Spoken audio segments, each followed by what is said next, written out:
Muchos dicen que el controvertido pero también aclamado final de Anora es técnicamente el final de Pretty Woman, una mujer que encuentra refugio en los brazos de un hombre.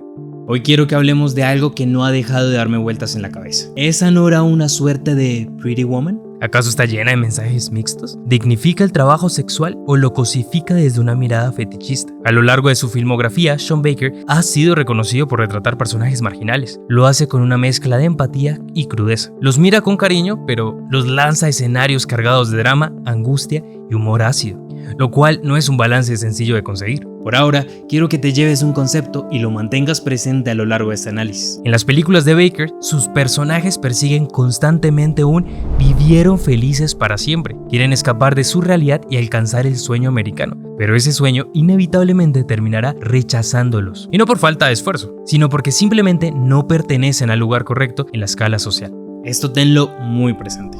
Con esto claro, vamos a enfrentar dos películas, la ya mencionada Anora de 2024 con la tan comparada Pretty Woman de 1990 dirigida por Gary Marshall. Por ahora, simplifiquemos ambas películas. Tanto Mujer Bonita como Anora tratan sobre ilusión y rendición. Tanto Annie como Vivian persiguen la ilusión de ser una princesa y ambas van a tener que enfrentar con cierta ingenuidad la idea de rendirse ante su sueño y ceder su final de cuento de hadas. Cabe aclarar que ninguna por su propia voluntad, sino por factores externos. Si bien ellas son las encargadas de mantener la fantasía viva, lo que termina decidiendo si el relato es correspondido o no dependerá únicamente de la fuerza masculina de la historia. Vamos a poner como ejes centrales los detonantes narrativos que interfieren directamente con la fantasía de Anora y Vivian. Esos serán nuestros puntos de giro, golpes de efecto y objeto de análisis de este video. Vamos a sumergirnos en lo más profundo de la estructura dramática de estas películas para llegar a la tan ansiada respuesta. ¿Es Anora la nueva Pretty Woman?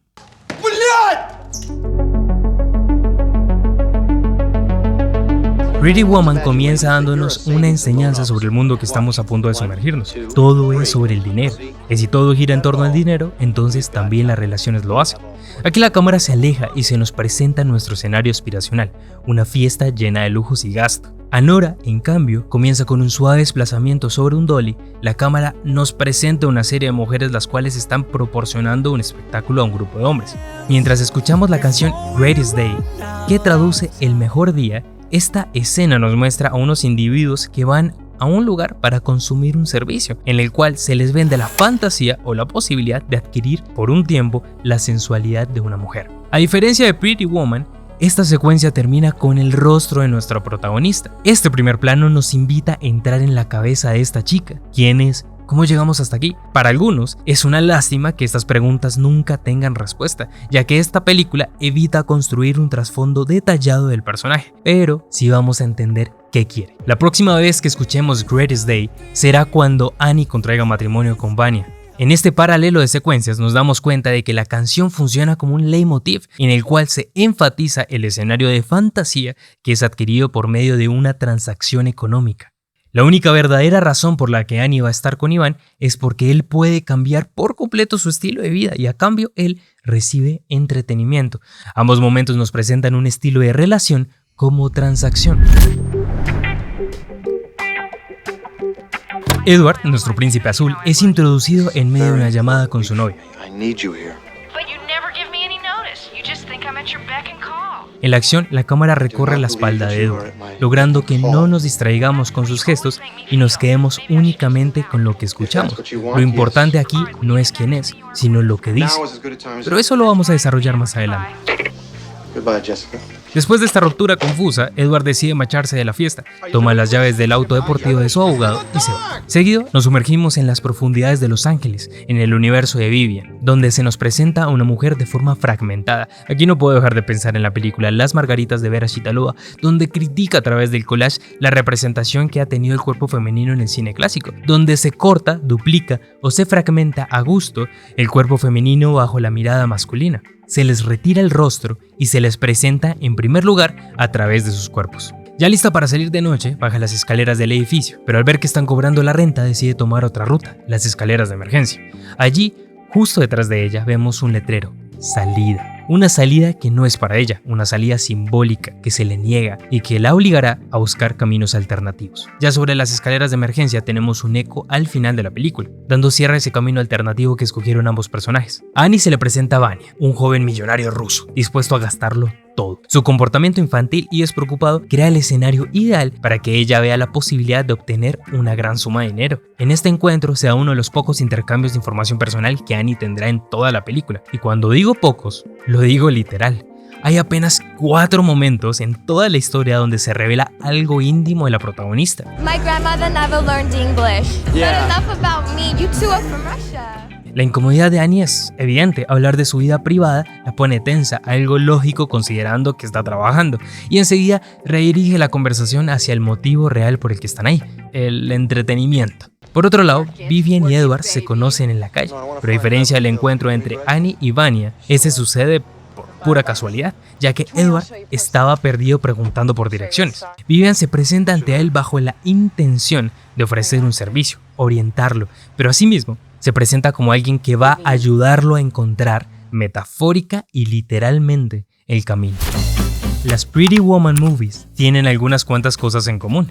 Primero, el clásico La prostituta de corazón de oro. Este tropo describe a una mujer que se dedica al trabajo sexual, pero cuya verdadera naturaleza es noble, compasiva y moralmente superior. A menudo su función narrativa es redimir al protagonista masculino, al mismo tiempo que ella es rescatada o transformada por el amor. Vivian rescata literalmente a Edward y le enseña el camino de regreso a su hotel. Ese tropo se caracteriza por la idea de que el trabajo de una mujer es rescatar a un hombre. La trabajadora sexual es la encargada de guiar a un hombre hacia un plano de deseo, primero erótico y después romántico. If you don't have any prior engagements, I'd be very pleased if you would accompany me into the hotel. You got it. Я хотел спросить, а ты работаешь вне клуба? Give me your phone. El tiempo es fundamental para entender la mentalidad de los hombres en estas historias. Tanto Edward como Vanya quieren disponer de todo el tiempo de Vivian y Annie, y como el tiempo es dinero y ellos son los que más tienen, simplemente lo compran. This time problem is a major issue with you. Why don't we just get through that right now? Great, let's get started. How much for the entire night? I have holiday rates. Pero lo que pone realmente en marcha la historia es la propuesta. Короче, будь моей девушкой просто на неделю. Would you consider spending the week with me? I will pay you to be at my beck and call. What about $10,000? 15. Deal. 2,000. 3,000. Done. Holy shit! You know, I would have done it for 10. Вау, знаешь, а я бы не сделал это меньше, чем за $30,000. I would have stayed for 2,000. I would have paid 4. Hay algunas diferencias clave entre el planteamiento de Mujer Bonita y Anora, y para encontrarlas hay que hablar del lenguaje de símbolos y un poco de teoría de color. Anora, luego de llegar a la casa de Iván, queda flechada por el cupido del derroche. La mansión funciona como una ilustración de un castillo medieval que representa tanto fantasía como futura prisión.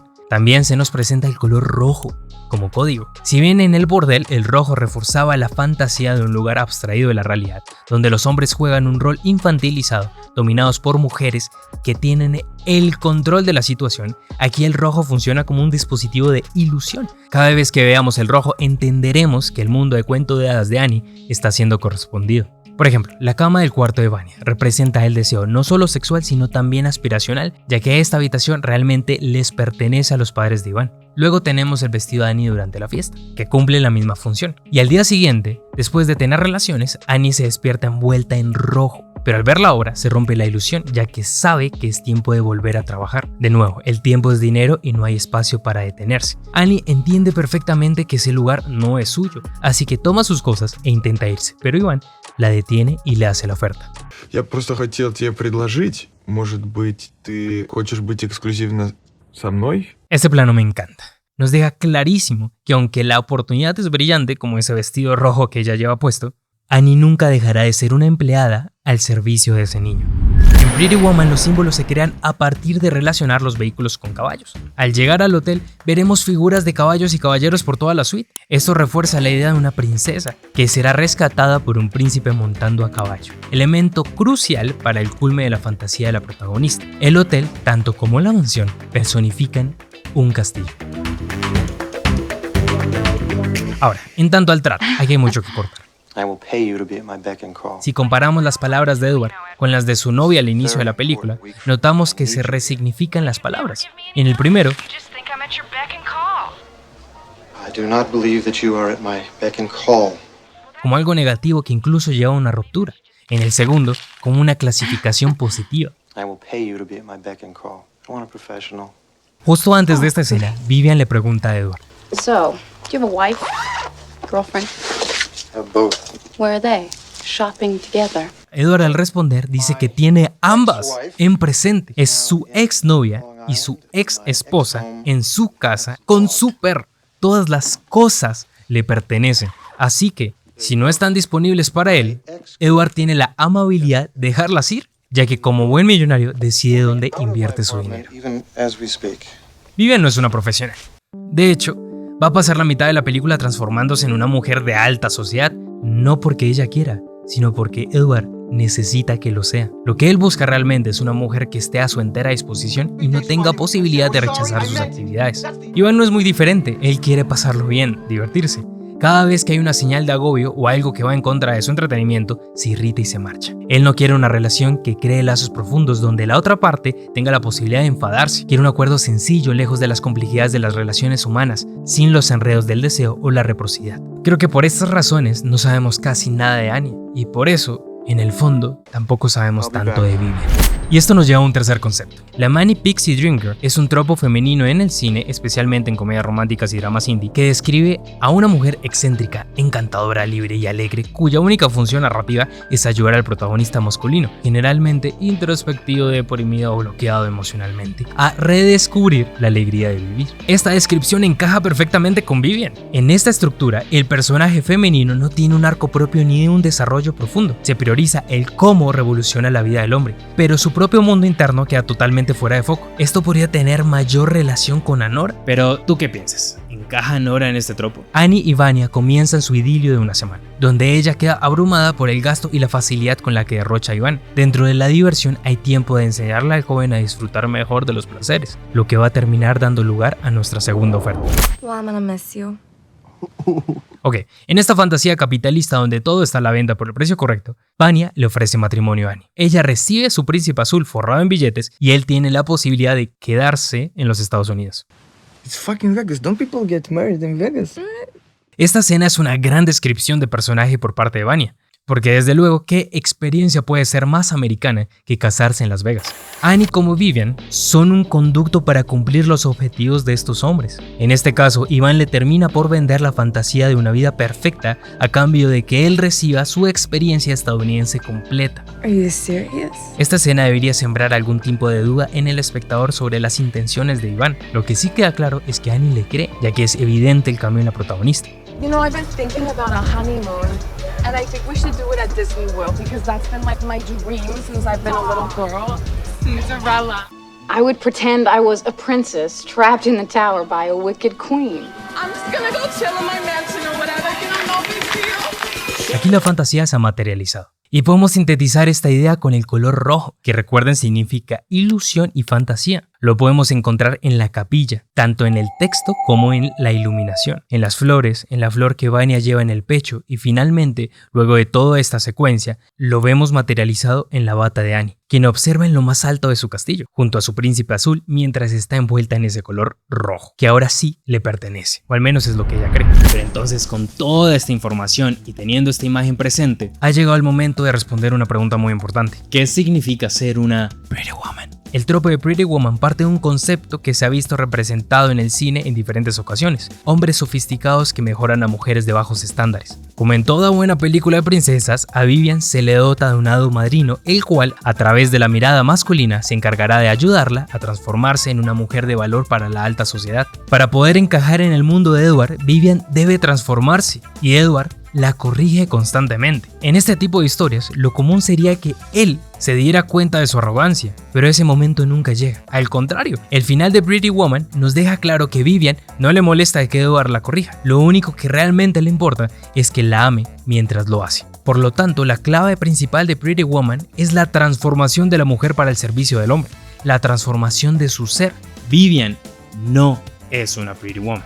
Pretty Woman es la mujer convertida por la mirada masculina. es aquella que se amolda a las conveniencias del hombre, quien a través del capital puede adquirir o construir la mujer ideal. A cambio, en este caso, Vivian puede vivir el cuento de hadas con el que siempre soñó. Ella es libre de mantener el acuerdo y romperlo cuando quiera, pero siempre va a ser ella la responsable de mantener la ilusión y la fantasía de cuento de hadas para que la relación funcione.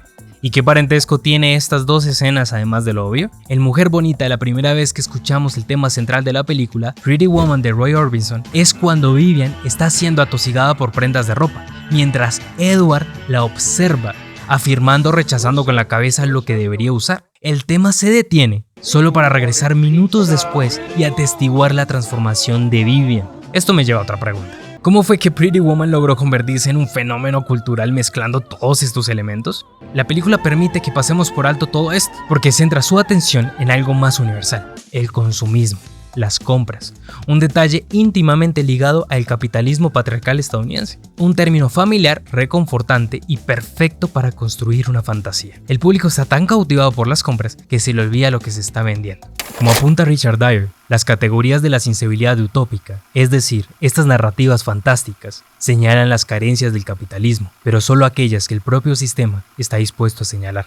Sí, Vivian es una prostituta, pero la película presenta su acuerdo con Edward como algo abierto y admirable, nada que ver con la codicia o la traición que vemos en otros personajes. Ojo, con esto no quiero juzgar el intercambio de servicios sexuales, pero en un mundo donde las relaciones que proyectan estabilidad se basan cada vez más en intercambios económicos, donde conocer al otro, crear vínculos genuinos, queda relegado por no ser práctico ni efectivo en términos de tiempo, me cuesta imaginar un escenario donde la otra persona no termine reducida a un objeto de deseo o de simple entretenimiento. Ahí es donde el tratamiento de la imagen resulta fundamental. Estilísticamente, desde lo formal, el director Gary Marshall, especialista en imágenes idealizadas, retrata el mundo de Pretty Woman como un entorno cálido y acogedor, un espacio donde uno puede soñar tranquilo. Mientras que el mundo de Anora es más frío, pero no exclusivamente, también hay brillos, contrastes, breves estallidos de calor. La estética de Sean Baker nos mantiene en discusión sobre lo que estamos viendo. ¿Estamos presenciando una fantasía o una trampa?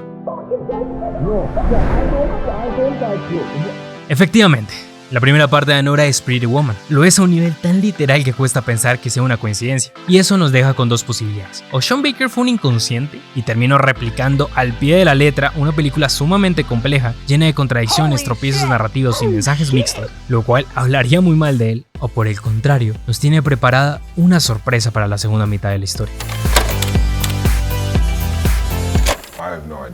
Toros es el padrino de Iván, y en este caso representa los intereses de los oligarcas. Incluso porta el color rojo, el color del deseo, de la fantasía aspiracional a otra clase social, concepto que también es aplicable a su personaje, pero que, como Annie, también será rechazado por aquellos que no lo ven como su igual. Mientras tanto, Annie intenta conectar con Iván, le habla de su familia, busca un gesto de empatía, pero él se muestra distante. Luego llegan los secuaces de Toros. A partir de aquí, Annie va a hacer todo lo posible para demostrar que sí pertenece a ese mundo, reafirmando con palabras y acciones que ella está en control de la situación y que su matrimonio le otorga un nuevo estatus. So if he's telling you to take it outside, fucking take it outside. Fucking take it outside. Listen to my wife. Mientras Annie discute, vemos como Vanya se distancia de él, como presagio de lo que viene. Mientras nos distraemos en el conflicto, el heredero piensa en las posibles consecuencias y cuando vuelve, al notar lo inevitable, decide escapar, actuando como un niño inmaduro que huye de sus decisiones. Una de las grandes diferencias entre Anora y Pretty Woman es que Vivian, luego del momento de crisis, decide irse cuando se da cuenta de que no es respaldada por su ideal de cuento de hadas. Abandona el hotel por su voluntad. En ese punto, la transformación del personaje masculino se vuelve clave para que la fantasía funcione. Edward ya no es solo un millonario con buen corazón, se convierte en alguien dispuesto a construir vínculos y no simplemente comprarlos. La fantasía de Anora, en cambio, se fractura porque la transformación de Vanya de niño a hombre nunca termina de ocurrir. Y es que si él renunciara a su egoísmo, tendría también que renunciar a su fortuna, a su posición dentro del sistema. Pero como obviamente no está dispuesto a hacerlo, ni Annie puede tener su castillo, ni Vanya puede conservar su entretenimiento. Y así, con ambos aferrados a su parte del trato, la fantasía colapsa.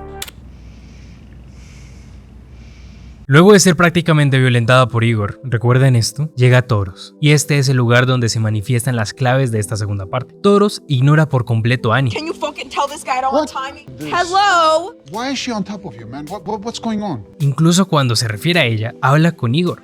Зачем она на тебе лежит? Я ее держу. Actually, the picture is very, very clear here. Annie, acorralada, saca su última A defensa. scheming prostitute married Ivan, cheated Ivan to marry her so she can steal from his wealthy family. Ivan proposed to me. He wanted to get married. He put a fucking ring on my finger. Do you see this shit? El anillo, su único escudo simbólico. El anillo representa un vínculo no romántico, sino el de un acuerdo pactado. Por eso Toro se vuelve loco intentando quitárselo. I am not giving you the Al terminar, Annie es atada por una bufanda roja, silenciada por el mismo símbolo de fantasía que tanto había deseado alcanzar. A Igor no le resulta placentero estar ahí. Como a ella, él tampoco sabe qué está pasando. Mientras la historia avanza, va atando cabos y entendiendo el contexto. Incluso, antes de que salgan de la propiedad para buscar a Iván, pregunta si puede retirarse. En el transcurso, mientras buscan a Iván, Igor da ideas de dónde podría estar, pero es ignorado por los demás. Solo lo escucha Annie, que está junto a él. Aquí podemos ir sacando nuestras primeras conclusiones sobre este personaje, entendiendo que él también tiene su propia lucha interna acerca de lo que está haciendo. Y al mirar a Annie, se ve reflejado en ella, porque al final ambos están en el fondo del escalafón social. Tanto Vivian como Annie reciben una tercera oferta. I'd really like to see you again. To have arranged for you to have an apartment, to have a car, to have a wide variety of stores guaranteed to suck up to you anytime you want to go shopping. Everything's done. What else? Leave some money by the bed when you pass through town? Vivian, it really wouldn't be like that. How would it be? Well, for one thing, it would get you off the streets. The way I see it, this is a green card marriage. Therefore, Ivan owes you a green card marriage fee. So once this thing is annulled, I'm gonna make sure you get $10,000 fee in cash. You know, I would have done it for 10. Vivian, what is it you want? ¿Y qué es lo que quiere realmente Anora? El crítico Jackson Weaver sugiere que Anora no quiere ser rescatada de una profesión vergonzosa, sino de un sistema laboral en el que todos luchan por sobrevivir. En este punto parecen coincidir ambas protagonistas, pero con distinta finalidad. Vivian persigue la fantasía de que el amor y el dinero pueden coexistir en un final feliz, bajo la ilusión de estar eligiendo el amor por encima del dinero. Al contrario de Anora, quien bajo los conceptos de enamorados y matrimonio, se aferra a un final donde el dinero respeta los acuerdos. Ella quiere que el dinero no invalide el afecto, que no borre lo vivido, ni reduzca su vínculo a una simple transacción. You made me a really nice offer, and a few months ago, no problem, but now everything is different, and you changed that, and you can't change back. Con esto podemos determinar que la fuerza patriarcal que las rodea es demasiado insensible para comprender su responsabilidad. Se niega a asumir el impacto que ha tenido sobre ellas, interrumpiendo sus vidas, alterando su realidad y creyendo que un puñado de dinero puede compensar el daño. De una forma mediocre, Toros busca remendar el daño, pero lo hace sin reconocer a Annie como una persona, sino como una fuente de entretenimiento. I want to talk to Ivan before agreeing to any of this. Annie sale de la casa arropada en su abrigo. Esta acción va a tomar relevancia al final de la película cuando lo deje en la notaría. Pero ¿por qué es importante? Algo típico de estas películas es que en algún momento se cuestione si pueden quedarse con la ropa. Do my clothes belong to me or to Colonel Pickering? You get to keep the clothes? Yeah. Anora se aferra a su ropa debido a que esta la convierte en una pretty woman. Es un reflejo de su estatus que se va a esforzar por defender, poniéndose al frente de cada situación cada vez que pueda. Fucking take it outside. Fucking call Ivan now! Llegados al club, la desesperación está en su punto más alto. Annie no está intentando salvar su amor o su relación. Se aferra a la mínima posibilidad de mantener su cuento de hadas. We have to talk about this, okay? This is very, very important, all right? I don't want to talk about this Just I can't believe you went running like a fucking baby. you have to listen to them because you're an adult, Rania. You're an adult, okay? Una vez en el aeropuerto, la madre de Iván se nos presenta, en un contrapicado, imponente. Ella es tanto la mayor fuerza impositoria de la fantasía de Annie, como su mayor deseo aspiracional. Rania, why are you listening to your fucking parents? Rania, be a fucking man and talk to me! Aquí cierra todo. Can you understand that now we must go in the fucking plane? La desesperanza se apodera de ella. So we're getting a divorce. Se ve reducida a un objeto. Of course, are you stupid? Ha hecho parte del patio de juegos de un niño rico. Thank you for making my last trip to America so far. Pero no solo ella, todos en el avión hacen parte de la clase trabajadora, los cuales intentan avanzar en el escalafón de clases, pero como Annie son rechazados o ignorados. Aquí es cuando se termina de quebrar y se revela a Anora como una fantasía virtuosa de un cuento de hadas agrietado, donde su mayor ilusión termina convirtiéndose en un mal sueño. Antes de seguir, tengo que dejar un comentario sobre esta parte. Cuando estaba viendo la película por primera vez, creí que aquí Anora se iba a armar de valor y se enfrentaría a la familia, pero eso no pasó. and you lose everything. Do you have a house? Do you have a car? Your life and lives of your family and friends, everything will be destroyed. Si la intención era jugar con el tropo y moldearlo, pienso que la película lo consigue, pero si era generar algún tipo de vínculo personal o identificación con la protagonista, esperando que este momento sea significativo, lo siento, pero no lo es. Lo adjudico a que pareciera que la película está más ocupada en subvertir el arquetipo con el que trabaja, más que crear verdaderas conexiones entre los personajes y la audiencia. Ok, sigamos. Aquí entramos en el punto más bajo del personaje. Luego de ser arrastrada por el país, humillada, amordazada y silenciada, finalmente firma los papeles del divorcio. En el final de Pretty Woman, Phillips, el abogado de Edward, intenta abusar de Vivian, pero Edward llega a tiempo para defenderlo. Si bien en esta escena Edward actúa en rescate de Vivian, al final de la secuencia cuando Philip lo confronta diciendo que solo es una prostituta, si bien parece que Edward la defiende por un acto de humanidad, muy parecida a la intención que Igor tiene en esta escena. Я понимаю, что сейчас, наверное, не в тему будет, но мне кажется, было бы правильно, чтобы Иван извинился.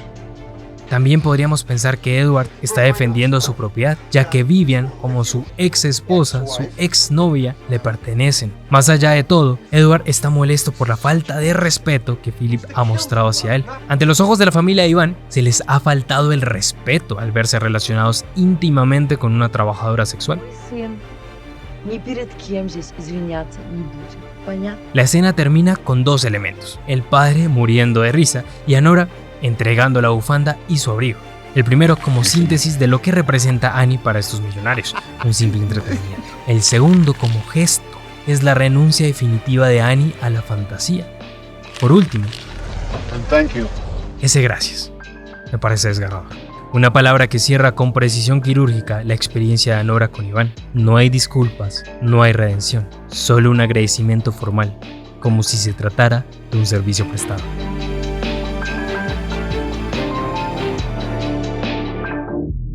Pretty Woman no solo promueve la idea de que un hombre posea por completo a una mujer, también sugiere que no querer que nadie más la tenga es lo mismo que amarla. La fantasía capitalista que muestran ambas películas celebran el poder de tener dinero y lo bien que se siente gastarlo. La ópera, el casino, los vestidos, los aviones se ven deslumbrantes y potencialmente románticos porque son costosos. Claro, cada una con conclusiones distintas. Por un lado, Annie va a terminar sumergida en tonos fríos y como un personaje roto, mientras Vivian va a terminar con una sonrisa en contrapicado con tonos cálidos. El deseo aspiracional del sueño americano de Annie se ve fracturado porque Vanya no la defiende, no se convierte en ese hombre dispuesto a luchar por su amor. Por lo tanto, la aspiración de subir de clase social se le es rechazada.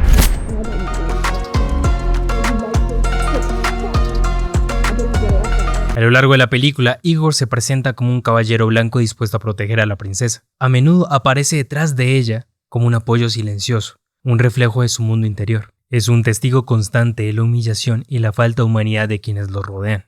Pero al igual que Vanya, Igor forma parte de esta caricatura de los hombres en el universo Anora. O son fríos y deshumanizados, o son infantilizados. No hay punto medio. I just tried to support you. Support me? Dude, you fucking assaulted me. I didn't assault you. En esta escena, Igor intenta convencer a Annie de que no había peligro, justo después de que hemos visto cómo la violenta. Aquí aparece una disonancia narrativa clara. Mientras la película dice estar centrada en la subjetividad de Annie, en la escena de la pelea cambia el punto de vista. Nos invita a mirar desde los ojos de los agresores, retratados como torpes e inofensivos. El relato parece no saber si hacernos reír o que empaticemos con ella. Y esto es clave. He leído a muchas mujeres contando que sintieron profunda incomodidad viendo esa escena, mientras el resto de la sala estallaba en carcajadas. Este punto es importante, sobre todo para tenerlo en cuenta en el final, ya que la interpretación, o sea, la subjetividad, sobre lo que estamos viendo va a cobrar un valor importante. No. Llegamos entonces al desenlace. Después de todas las aventuras, Annie regresa a casa con las manos vacías. Salió en una limusina, vuelve escoltada por un motor.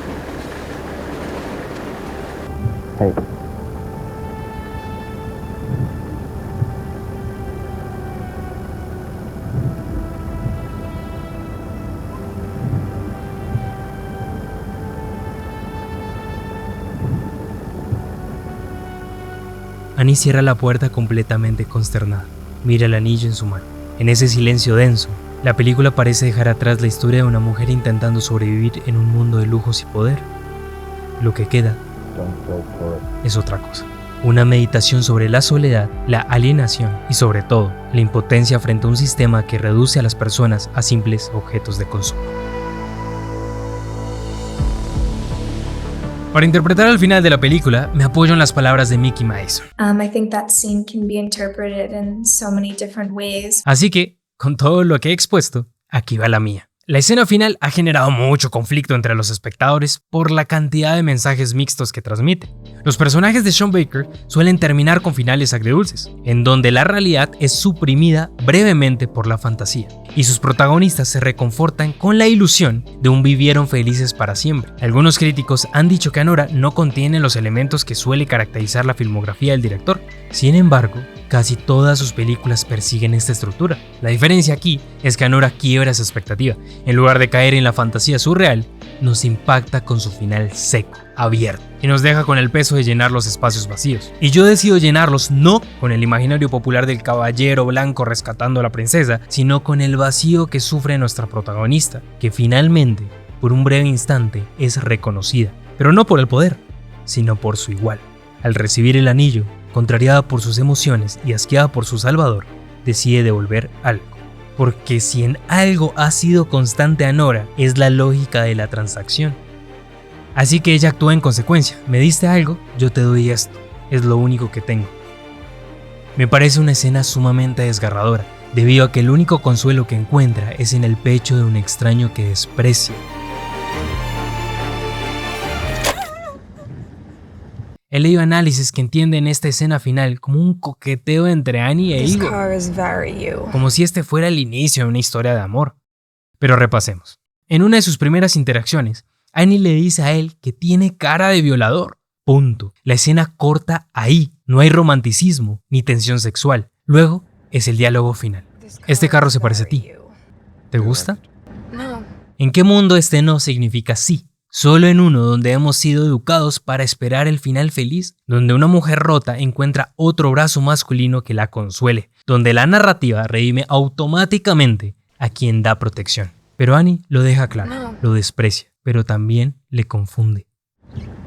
No porque haya cambiado de opinión, sino porque está emocionalmente devastada y desarmada. El subtexto de "este carro se parece a ti" puede tener múltiples lecturas. Está viejo, golpeado, no te pertenece, pero elegimos creer que está coqueteando porque no soportamos la incomodidad de un final sin romance, sin cierre, sin rescate. Pretty Woman es una película difícil de analizar. Es una mezcla perfecta entre temas potencialmente antifeministas y elementos progresistas. Por su parte, considero que Anora no redime la labor de las trabajadoras sexuales, pero tampoco las muestra como víctimas o símbolos. Las filma con crudeza, con humor, sí, pero sobre todo con honestidad. No creo que subvierta la estructura narrativa del tropo de la prostituta de corazón de oro, pero sí la reinterpreta, la estira, la lleva al borde. El final lo describe perfectamente. Vivian termina abrazada a su príncipe azul, afirmando que se rescataron mutuamente, mientras que Anora, sí, también termina en brazos de un hombre, pero no es un príncipe, es un desconocido y es alguien que le genera rechazo. Anora trata sobre personas deshumanizadas, y eso es lo que me queda. Que Anora es una película sobre seres humanos convertidos en mercancía. Baker acierta en muchos niveles, los paralelos entre personajes, el uso del color rojo al inicio y al final, los fondos en los paisajes de la mansión, los puntos de color como homenajes cinematográficos, el estrés en las escenas, pero sobre todo, la actuación formidable de Mickey Madison. Ella logra lo que más admiro en una intérprete, transmitir con la mirada, con los gestos, con las muecas. Pero, ¿y tú qué piensas? ¿Crees que Anora es la nueva Pretty Woman? ¿O que realmente logra romper el tropo? Me encantaría leerte en los comentarios. Por ahora, eso es todo. Y si llegaste hasta aquí, gracias. Significa que la película también te intrigó o que el relato logró mantenerte enganchado. Y con la voz completamente reventada, me despido. Nos vemos entonces en otra ocasión.